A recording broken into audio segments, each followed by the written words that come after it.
Diaz here with me. G, nice to see you again, mates, after the sort of summer break. 2 wins from 2. Another clean Salah on the score sheet.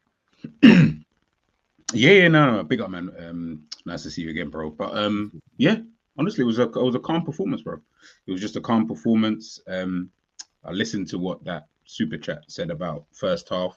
I kind of agree in a sense of because it does remind me a lot of last season where first halves we weren't really starting well. Difference is obviously it's only 2 games, new manager and stuff like that. So maybe I'll just put that down to just not really, we're not really there yet in terms of how he wants the team to play and stuff like that. But listen, we're getting 2 clean sheets, back to back. Whereas last season you'll be getting 1-0 down, 1-0 down all the time, kind of thing. And that makes it 10 times harder for us to kind of come back in the game. But this time, second half, again, like the Ipswich game, we were better in that second half. We started to pepper them with shots and stuff like that. We looked a lot more threatening in that second half. We gained a lot more control. You can see we were kind of pushing them back, further and further back to their to goal line, to be honest with you, where they were just trying to kick it long at times, trying to get Mbuemo, Vissa and whoever kind of free. But yeah, honestly, it was just a calm performance. And to be honest, I'll take calm, clean sheets from now until the end of the season. I'm not going to complain at all, bro. So it was good, man. It was good. Listen, I forgot about that stat where it felt like the majority of games, especially the second half of last season, you just conceded first. Yep. And you're 2 games into Slot's era, and that's stopped so far. And I think that that's very important to pull on, because when people talk about sustainability, conceding the first goal in games is never sustainable if you want to win major trophies. Just never is. Because at some point, you're conceding that first goal to teams that are very, very good. England were exactly the same at the Euros. We conceded the first goal in every knockout game. And in the end, we were undone by it, as an example. So I think that's a really important thing to sort of improve on. What did you make of I wanted to ask you about Luis Diaz, because a lot of Liverpool fans wanted him sold in the summer. But I feel like he's, he got a lot of ridicule in the last game after a really bad miss. But he stepped up today. I think it's funny, man, because everyone always trying to win. Is always trying to win arguments in terms of this player's rubbish, that player's rubbish. Fan FC. Do you know what I mean? So I get it. Listen, I was one of the ones as well. Listen, I don't think I'd be crying about it if Luis Diaz had left, or it does leave between now and the end of the window kind of thing. But if he's going to perform, and he performed pretty okay in the last game. Obviously, this game was a lot better. But if he's able to be consistent, I think the problem you've got with someone like Luis Diaz is that he's just not consistent, or we haven't seen it, since really his first 6 months here at Liverpool. That's been more of the issue. I've seen games like he's had today numerous times throughout the time he's been here, but I ain't seen that consistently. Do you know what I mean? Next week, for example, against United, obviously, God forbid, he doesn't put in that performance, and then you're thinking, all right, fair enough. Then he does it again for 2 here. Then he does it again for the following week after that. Then you're just like, oh, that's 2 weeks now. And then he comes out with another performance like today. It's just the level of consistency. And I think where he's not someone who, like a Salah, for example, who can stink for not that he did today, but just in general, he can stink in the whole game. He'll get you GA. At least you've got something to fall back on. He doesn't do that. When he doesn't have a good game, he doesn't provide you with that. So then you're like, so you're not having a good game and you're not even providing me with the G8. So now it's a bit more of a problem.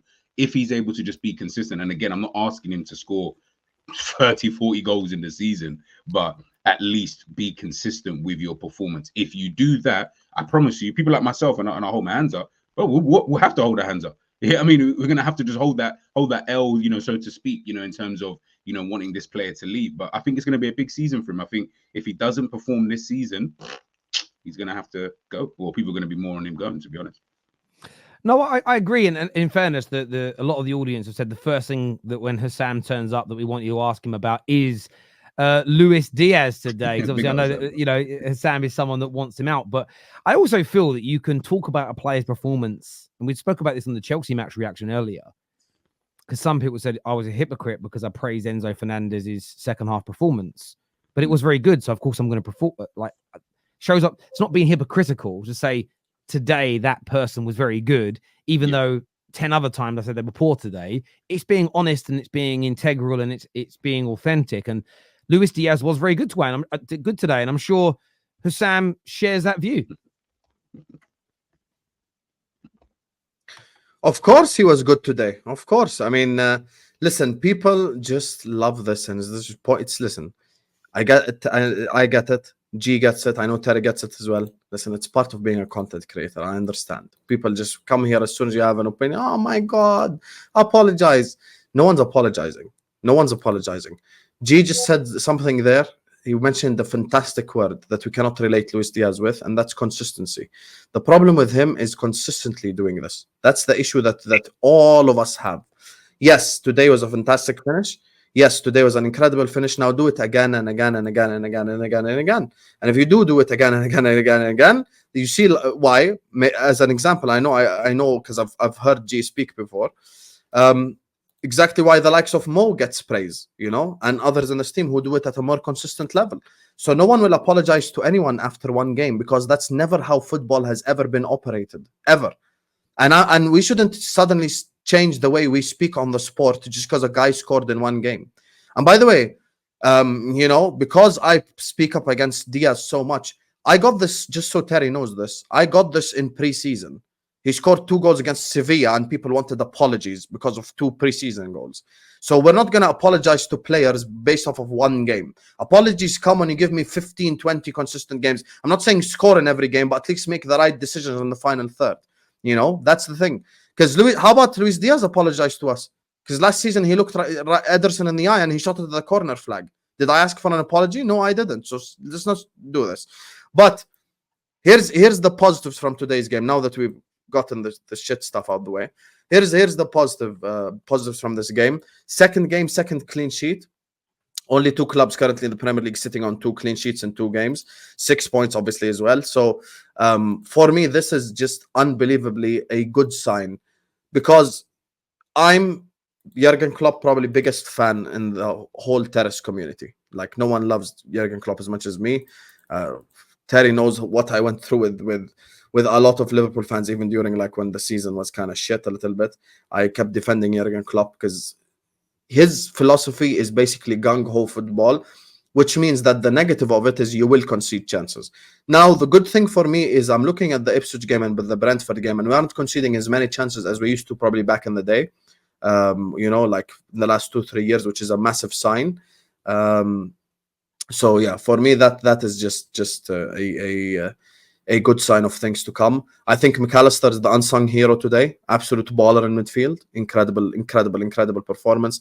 Gravenberg doing well. But once again, this win is actually like upsetting because it just shows like, yo, guys, we just need 2 or 3 pieces and we'll be up there with City and Arsenal because the signs are there, man. Listen, forget what I want, what G wants.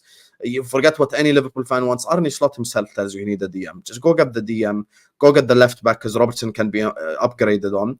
And listen, at least those 2 positions what's needed. I doubt we'll sign anyone the way that we act. And as soon as we get one injury, Terry, and remember I said this on the Football Terrace, so as soon as we get one injury or something happens, this whole thing's going to go to the shits. So yeah, that's my thoughts on the game. But I'm very happy with the win today. Another win, another clean sheet. And yeah, we're cooking right now. Yeah, listen, 2 clean sheets can never be sniffed at, and I do agree. I was very critical of Liverpool last year with the abundance of, and it was gilt-edged chances and the way you were being cut through in the middle. Where yes, there was opportunities today for Brentford, a few on the counter. There was a set piece close to the end of the first half where it kind of goes through, but I don't know. And the longer the game went on, the less and less likely they looked like scoring, and that wasn't the same last season. Sia, what did you make of Liverpool's performance today, the first home game of Arne Slot as well? To kind of reiterate what Husam and G said, I'm happy with the clean sheet. I feel like clean sheets for Liverpool fans right now are the closest things to a trophy that we can get because last season was very traumatic in terms of clean sheets. Arne Slot's more control style does kind of limit the amount of chances we concede. But like Husam said, and I know a lot of Liverpool fans will take these 2 performances as a sign that we don't need a DM, but we need a fucking DM. Because a team that is a level above Brentford and Ipswich at attacking, they will kind of tear through us a bit because there are times when Gravenberg didn't win his duels and then they kind of, I would say it's Van Dijk's and Konate's brilliance that kind of saved us. It's those 2 specifically.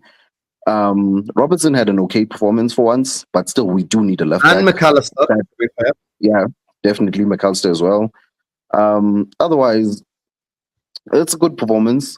We can't expect the team to pull up trees yet. You can see that there's a little bit of getting used to Slot's tactics, but I think once it does click, and once you do get that DM and that left back, then things should be fine. I'm very happy with the performance, and Trent as well was very good on defense. Potter was very limited. I don't even know who Potter was, but yeah. All in all, happy with the performance, happy with the scoreline. Just need to get a fucking DM in it and a left back, and I think we're good for the season.